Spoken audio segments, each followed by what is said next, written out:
course, pagkakain po kami sa labas. So, sino ang crush mo na taga-ibang UAAP squads? Hey everyone, it's me, Phoenix, and it's good to have you back here. If you're new to this channel, hello there, the name is Phoenix and I create cheer contents, tech videos, as well as vlogs. So if you're into it, definitely smash the subscribe button and ring the bell so you won't miss out any of my upcoming videos.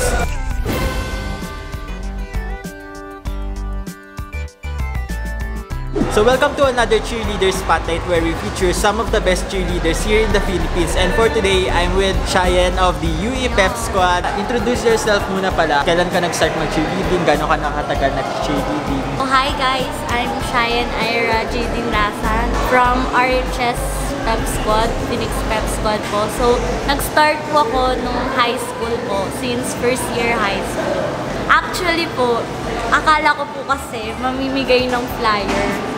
So, nagtaas po ako ng kamay. Then, pagdating ko po sa gym, magiging flyer po pala. So, dun po nag-start yung career ko sa cheerleading. So, parang unexpected na naging cheerleader ka? Pero feeling ko po ito po talaga yung calling. Meant to be? Yes. Anong year yun? 2012. 2012? Wait lang. 2010 po. 2010. Tapos nag-UE Pep Squad ka, anong year? 2014 po. Nung 2014 ba, UAAP CDC lineup ka na? Opo, first year college. Can you describe the Cheyenne who entered UE Pep Squad and the Cheyenne today? Ano yung mga differences? Siguro po nung first year po ako, intimidated po kasi ako sa mga like sa ibang teams po, like NU po, USTFU. Siyempre wala po ako alam sa cheer dance kasi cheerleader po ako since high school. So NCC lang po yung nilalabanan namin. So ngayon po, siguro po masasabi ko na confident na po ako makipag-compete po sa ibang teams. So more on na build up yung confidence mo. Kung meron kang dream toss na gusto mong ma-execute. Oh my God. Ano yun? Gusto ko po talaga ma-execute yung pike, open, double, full. Yes. Kasi ang hirap po talaga. Swear. Yun po yung pinakamahirap na toss para sa akin. Pero do you always try that toss or ina-attempt nyo ba? Nag-attempt po ako dati, second year college pa lang po. Hanggang ngayon, hindi ko po talaga magawa. Dahil sa double or anong bahagi ng toss na yun? Yung double, ang hirap niya so, po. pike open double, ay pike open full lang nagagawa ba? Yes, tapos hindi pa po defined yung pike. Kasi 'di ba, ang daming nangyayari dun sa ere. So parang ang hirap nang mahabol ng double. Yes po. Most memorable experience sa UE Pep Squad? Of course po, nung nanalo kami noong 2017, Phoenix po yung team namin. Yes, sobrang heartwarming po nung nanalo kami.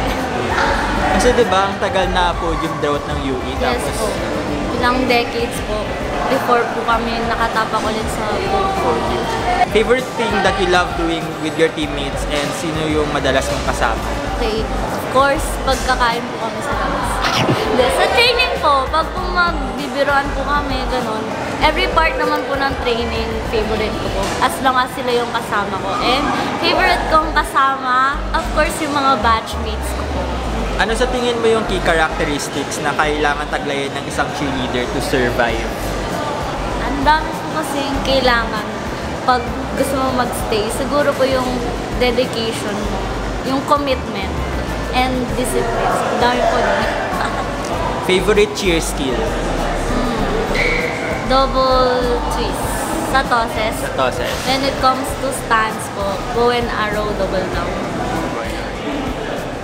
Pinaka-harsh words na narinig niyo as a UE Pep Squad and ano siguro yung response or message mo? Okay. So, nung first year po ako, lagi po namin naririnig na University of Errors and pang halftime performance lang po kami or magsi-CR break lang sila. So, syempre, pinatunayan po namin na as the years go by po, kaya din namin silang tapatan. Tsaka ngayon, inaabangan na talaga kayo eh. Can you share a lesson from Coach Dixon? So, madami po siyang naturo sa amin. Pero, ang di ko po malilimutan, yung attitude. Hindi lang sa loob ng mats, pati sa labas ng mats. Kasi dadalhin yan hanggang sa makagraduate ka, hanggang sa hindi ka na cheerleader. Hindi lang talaga skills. Kasi yung skills, madali lang po yan ituro. Pero yung character, yung binibuild up, yun po yung napakahirap. Last performance mo na to. Siyempre po, mixed emotion. Masaya na malulungkot. Of course, 5 years. Tapos biglang end na po. Parting advice to your teammates since ito na yung last. So guys, next season, for sure, aabangan kayo. So, ang advice ko lang sa inyo, huwag kayong maging complacent. Alam nyo naman na inaabangan na tayo, kayo. And, syempre, support pa din ako sa inyo. And madaming tao naniniwala sa inyo. Kaya, galingan nyo. Punta tayo sa mga Facebook questions. Question ni James, favorite basket toss? Kick doubles. Hi, Ate Shayan daw. Hi, Kelsey. Ito, si Aaron, hi daw. Hi, Aaron. Ito si Coach Raf. Ano po ang lasa ng papel? Di ba kumain ka? My God, Coach Rufa. Actually, nag-comment din si Coach Gibson dito. Yun daw yung sikreto para gumaling. Actually, napanood ko yata yun eh. Go!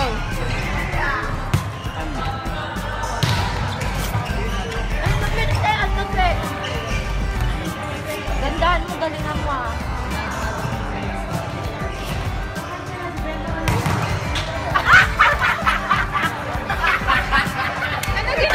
Yes, kasi pinag-tripan ako ng teammate.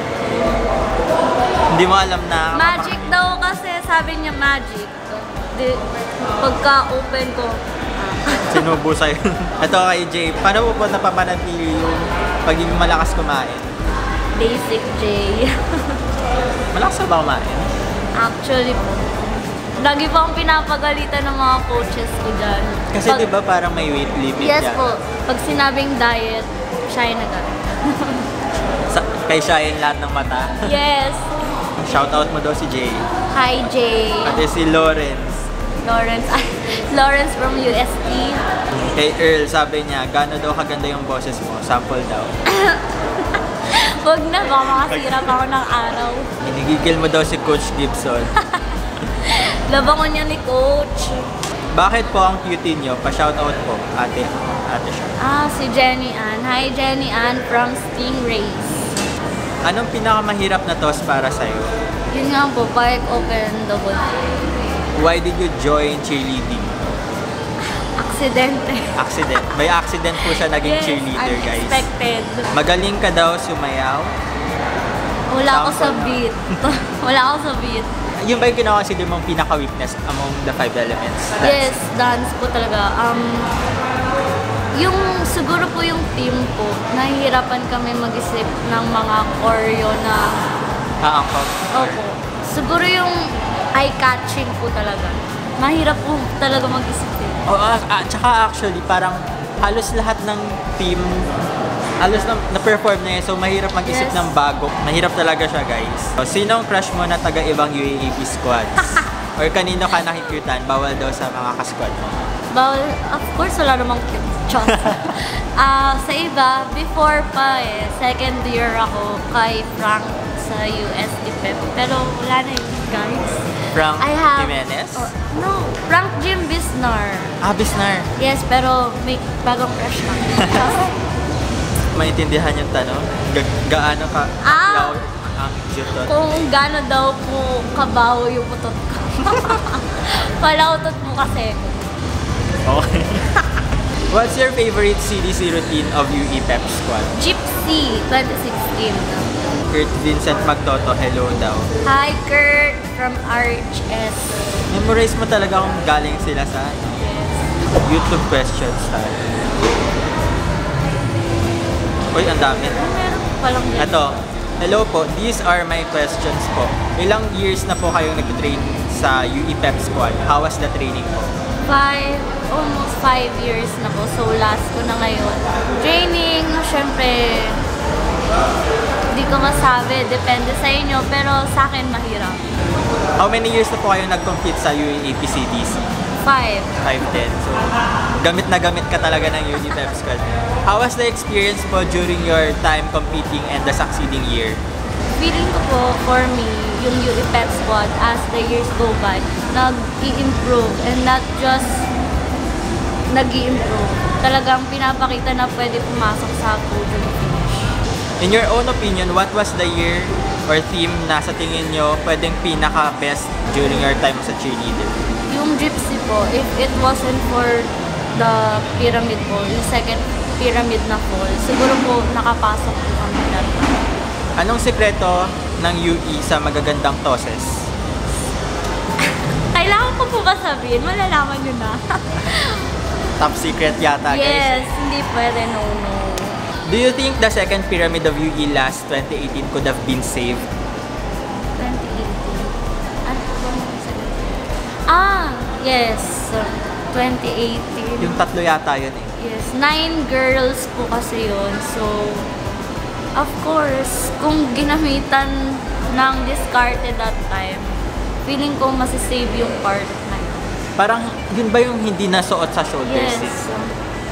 Timing is important. Or parang bitin ba yung parang bitin yung Bitin. pagbato eh, kaya hindi umabot. Kaya dapat yata kapag magpi-pyramid, saktong-sakto Yes. lang as practice. Kasi minsan pag Precise po. sumobra, di ba, parang ano din. Ano po ang mas bet nyo? Stance o toss? Stance. So, takot kami actually girls sa tosses. Sa Pero tosses. di namin alam ba't kami nagna-number 1 doon. Paano nyo po na-maintain ang pagka-first place pagdating sa toss? Hindi yung tanong niya. First day, siguro po kasi lagi namin talaga yung pinapractice kasi na pressured na kami kasi lagi kami number 1. So kahit ayaw namin, talagang nililinis namin. Siguro ano yung message mo sa mga incoming UE Pep Squad members? Sa mga incoming and gustong maging part ng UE Pep, of course, di lang kami team, family kami. And if you wanna join us, feel free lang. Tryouts tuwing Saturdays and 4 onwards. So, kung gusto nyo maging warrior, come and join us. Alright, that's it guys. Thumbs up if you like it, subscribe if you love it. Thanks for watching. This is Phoenix here reminding you to rise up and keep the fire burning. Bye!